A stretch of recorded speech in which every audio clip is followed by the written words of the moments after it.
ये आपकी तना है, तने की आकारिकी या रूपांतरण, स्टेम मॉर्फोलॉजी मॉडिफिकेशन बता रहे हैं।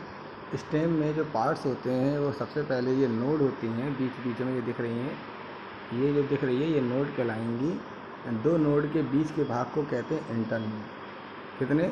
दो नोड के बीच के भाग को कहते हैं इंटरनोड। और लीफ की जंगें से जो पत्ती निकलती है वो लीफ स्केयर कहलाती है। और जो साइड में जो बर्ड निकलती हैं वो एक्सिलरी बर्ड कहलाती हैं। जो स्टेम के टॉप पर निकलती है वो टर्मिनल बर्ड या एपिकल बर्ड कहलाती है। और उसके साथ में जो छोटी छोटी पत्तियाँ निकलती हैं वो बर्ड स्केल कहलाती हैं, यानी बर्ड की त्वचा टाइप की या बर्ड स्केल कहलाती है। ठीक है, बर्ड के साथ में इससे सहायक पत्तियाँ निकलती हैं। तना पौधे में पाए जाने वाला वह भाग है जो भूमि के ऊपर गुरुत्वीय बल के विपरीत यानी निगेटिवली जियोट्रॉपिक उसमें ग्रोथ करता है ना, प्रकाश की ओर गति करता है। ठीक है, पॉजिटिवली लाइट ग्रोथ। इसका निर्माण भ्रूण के प्रांकुर या प्लूम्यूल से होता है। ठीक है ना, किससे होता है? भ्रूण के प्रांकुर से, या इसको इंग्लिश में बोलते हैं प्लूम्यूल से होता है। तने पर प्रायः पत्तियां और शाखाएं पाई जाती हैं। इनके शीर्ष पर तथा इनकी पर्वसंधियों पर पाई जाने वाली शीर्षस्थ कलिका यानी एपिकल बर्ड द्वारा इसमें वृद्धि होती है, यानी ऊपर की तरफ, और शाखाओं की तरफ साइड में। तनों की सतह पर कई सारे बहुकोशिकीय रोम पाए जाते हैं, मल्टीसेलुलर हेयर्स कहते हैं। ठीक है, इसके बाद ये देख लीजिए, ये जो स्टेम है, स्टेम में axillary bud modify into tendril. जो एक्सिलरी बर्ड थी, जो हमने यहाँ पे आपको बताया था एक्सिलरी बर्ड, यही एक्सिलरी बर्ड किस में बदल जाती हैं? टेंड्रिल में बदल जाती हैं, जो पौधे को सहायता करती हैं ऊपर चढ़ने के लिए। बेल इसे कहते हैं, बेल है ना, तो रस्सी या किसी सहारे में चढ़ने के लिए मदद करती हैं। इसका लीफ वो आप जानते ही हैं। फ्लोरल जो है floral bird modification into tendril, किसी के लिए इसी में जो फ्लोरल बर्ड होती है फ्लोवर भी बनते हैं, और उसमें वो टेंड्रिल में भी बदल जाती हैं, जो पेड़ों को आगे चढ़ने में, दीवार में चढ़ने में क्या कहते हैं? मदद करती हैं। तो पहला जो अपन ने फूल देखा था वो था पैसीफ्लोरा का, और जो अपन ने जो सेकंड वाला देख रहे हैं वो क्या है? कार्डियोस्पर्म का है। ठीक है, इसके बाद ये तने की प्रमुख विशेषताएं हैं। ये तो हम ये बता चुके हैं कि जो तना होता है वो भ्रूण के प्रांकुर या प्लूम्यूल से विकसित होता है, और जो प्रांकुर से प्रोसूट बनता है, जिसकी अग्रस्थ कलिका एपिकल बर्ड से तने का क्या होता है? विकास होता है ऊपर की ओर साइड में। ये भूमि से ऊपर वृद्धि करती है, यानी ऋणात्मक गुरुत्वानुवर्ती या नेगेटिव जियोट्रॉपिक।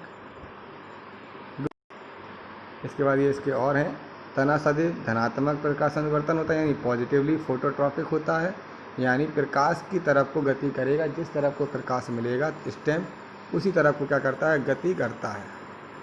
ठीक है, इसके बाद तने पर पर्वसंधियाँ यानी इंटरनोड और नोड पाई जाती हैं, तथा कलिकाएं बड्स पाई जाती हैं। जहाँ पर निकलती हैं उसे गांठ कहते हैं या नोड कहते हैं।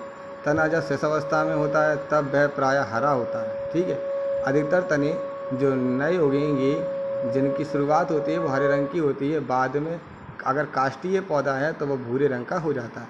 तने पर पत्तियाँ, पुष्प तथा फल उत्पन्न होते हैं। तने से निकली पार्श्व शाखाएँ लेटरल ब्रांच बहिर्जात एक्सोजिनस होती हैं, यानी कि बाहर की तरफ निकलती हैं। तने पर प्रायः बहुकोशिकीय रोम पाए जाते हैं, मल्टीसेलुलर हेयर पाए जाते हैं। तने का मुख्य कार्य शाखाओं को फैलाना, पत्ती, फूल तथा फल को संभाले रखना। यह पानी, खनिज तथा प्रकाश संश्लेषित पदार्थों का संवहन करती हैं, यानी कि जो फोटोसिंथेसिस क्रिया उसमें मदद करती हैं। कुछ तने भोजन संग्रह करने का भी काम करते हैं, जैसे कि आलू है, सहारा और सुरक्षा देने का भी कार्य करते हैं। ठीक है, यहाँ के तने के प्रकार दिए गए हैं। पहला दिया गया सयान या प्रोकम्बेंट। ये तने भूमि पर रेंग कर वृद्धि करते हैं तथा साष्टांग पड़े रहते हैं, यानी कि हमेशा भूमि से चिपक कर ही चलेंगे। जैसे एग्जाम्पल दिया है कन्वोल्यूस। इसके बाद डिकम्बेंट है। डिकम्बेंट ये तने भूमि पर कुछ चलने के पश्चात उठने का प्रयत्न करते हैं। कहीं कहीं पर ये भूमि से उठेंगे, फिर नीचे दब जाएंगे, फिर भूमि में उठेंगे। तो इस तरीके से उठते हुए और भूमि से लगते हुए चलते हैं, जैसे कि पोर्टुलाका। इसके बाद तीसरा आया पुदीना, भी इसका एग्जाम्पल है। इसके बाद विसर्पी हैं। ये तने भूमि पर रेंगते हैं, जैसे सांप रेंगता है, तथा पर्व संधियों पर क्या निकलती है? जड़ें निकलती हैं, जैसे कि दूब घास आपने देखी हो उसमें होता है। यहाँ के तने के रूपांतरण है। जो तने का काम करने के कार्य साथ साथ दूसरे काम भी करते हैं। पौधे में पाए जाने वाले तने विभिन्न कार्य हेतु, उदाहरण प्रकाश संश्लेषण का काम, कायिक वृद्धि का काम, भोजन संग्रह का काम, ठीक है। अब अन्य बहुत से कार्य होते हैं, अपनी रचना का रूपांतरण कर लेते हैं। ऐसे तनों को क्या कहते हैं? रूपांतरित तने कहते हैं, मॉडिफिकेशन स्टेम कहते हैं। ये कितने प्रकार के? 3 प्रकार के। पहला क्या है? तने के भूमिगत रूपांतरण, यानी भूमि के नीचे की तरफ, मॉडिफिकेशन ऑफ अंडरग्राउंड स्टेम।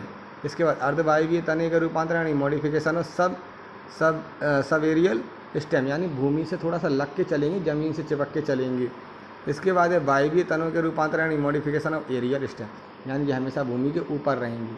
तो पहले क्या है? जो भूमि के नीचे दब कर चलते हैं, दूसरा जो भूमि के ऊपर सतह से चलते हैं, तीसरा जो भूमि के ऊपर की तरफ रहते हैं। भूमिगत रूपांतरण में ऐसे कंद है आलू, प्रकंद अदरक, घनकंद अरबी, शकलकंद जैसे प्याज, ठीक है। सलक कंद क्यों कहते हैं? सल्क निकलते हैं प्याज में। घनकंद में अरबी में बीच बीच में डिजाइनें रहती हैं, उसमें सल्क लगे रहते हैं। प्रकंद राइजोम है ना, अदरक है। इसके बाद क्या है? कंद आलू है तो तने से निकलता है, तो ये भूमि के तने के रूपांतरण हो गए। अर्धवायवीय रूपांतरण में क्या? ऊपरी भूस्तरीय, यानी ये भूमि के ऊपर की तरफ रहेंगे दूब घास।